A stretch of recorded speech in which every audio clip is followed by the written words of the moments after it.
مولا یا حسین یا حسین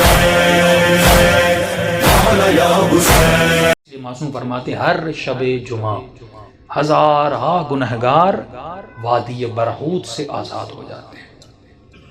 معصوم فرماتے ہیں مومن جب شب جمعہ آئے تو زیادہ سے زیادہ اپنے مرحومین کو یاد کیا کرو۔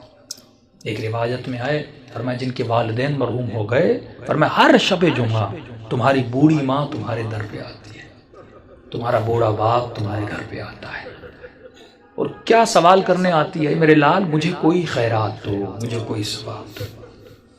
معصوم فرماتے یہ غافل انسان پوری رات سوتا رہتا ہے، یہ کھڑی رہتی ہے یہاں تک کہ صبح ہو جاتی ہے۔ ملائک کہتے ہیں اب جانے کا وقت ہے، کہتی ہے نہیں اب اٹھے گا نماز پہ، مجھے کچھ نہ کچھ تو خیرات دے گا، لیکن فرماتے سورج نکل جاتا ہے، یہ غفلت کی نیند میں سوتا رہتا ہے۔ یہ بوڑھی ماں اور مرحوم روتا ہوا جاتا ہے اور کہتی ہے کہ میرے لال اگر تو آج مجھے کچھ دیتا تو میں بھی تمہارے لیے دعا کرتی۔ فرمایا والدین وہ واحد وجود ہے پروردگار عالم نے جو بنایا ہے، مرنے کے بعد بھی ماں کی دعا بیٹے کے حق میں قبول ہوتی ہے۔ یہاں تک فرمایا اگر پریشان ہو مصیبتوں میں ہو ماں کی قبر پہ چلے جاؤ، باپ کی قبر پہ چلے جاؤ، وہاں اس کے لیے کچھ مانگو اور دعا کرو، خدا اس کے صدقے میں، کیونکہ مرنے کے بعد بھی ماں بیٹے کی تکلیف کو دیکھنا پسند نہیں کرتی۔ تو تصور کرو اس دنیا میں جس کو اللہ نے ماں بنایا وہ ہماری تکلیفوں کو برداشت نہیں کرتی، اور مولا علی فرماتے ہیں کہ میں تمہارے باپ سے بھی زیادہ تم سے محبت کرتا ہوں۔ جناب سیدہ فرماتی ہیں ہم تمہاری ماؤں سے زیادہ تم سے محبت کرتے ہیں۔ امام رضا فرماتے ہیں مومن اگر امام سمجھ کے ہم سے باتیں نہیں کر سکتا تو باپ سمجھ کے باتیں کر، باپ سمجھ کے نہیں کر سکتا، بھائی سمجھ کے باتیں کر، بھائی سمجھ کے بات نہیں کر سکتا، یہاں تک فرمایا دوست سمجھ کے باتیں کر، کبھی ہم سے ناراض نہ ہوا کر۔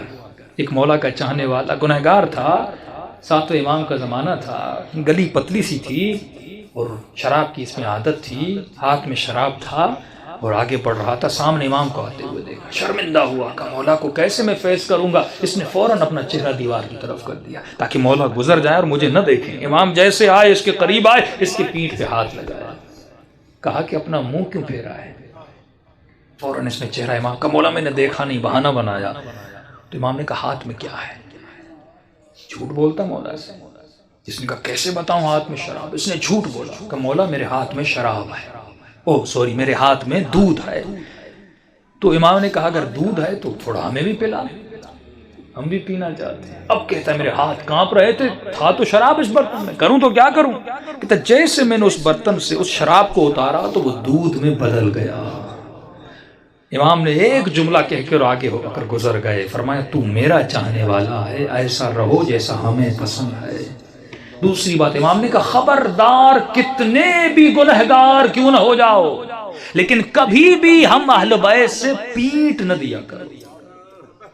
یہ شیطانی وسوسہ ہوتا ہے، میں نے گناہ کیا، میں نے خطائیں کی، میں اتنے گنہگار ہوں، میں کیسے سجدہ کروں، میں کیسے نماز پڑھوں، میں کیسے علی سے گفتگو کروں، میں کیسے امام زمانہ سے باتیں کروں۔ امام فرماتے ہیں ہم بیٹھے اس لیے ہیں تاکہ تو ہمارے ساتھ درد دل کرے، اور یہ وسیلہ خدا نے آپ کو دیا۔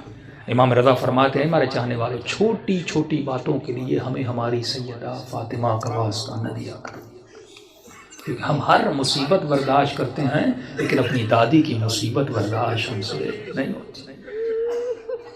گناہوں سے بڑی کوئی خطا نہیں، بے ادبی سے بڑی کوئی خطا نہیں۔ شب جمعہ ہے، توبہ کی رات ہے، گناہوں سے توبہ کی رات ہے۔ اپنے مرحومین کے لیے بھی دعا کریں، اپنے لیے بھی دعا کریں، اور دلوں کو بارگاہ اہل بیت میں لے جائیں تاکہ خدا ان ہستیوں کے صدقے میں ہم سب کے صغیرہ کبیرہ گناہ بخش دے۔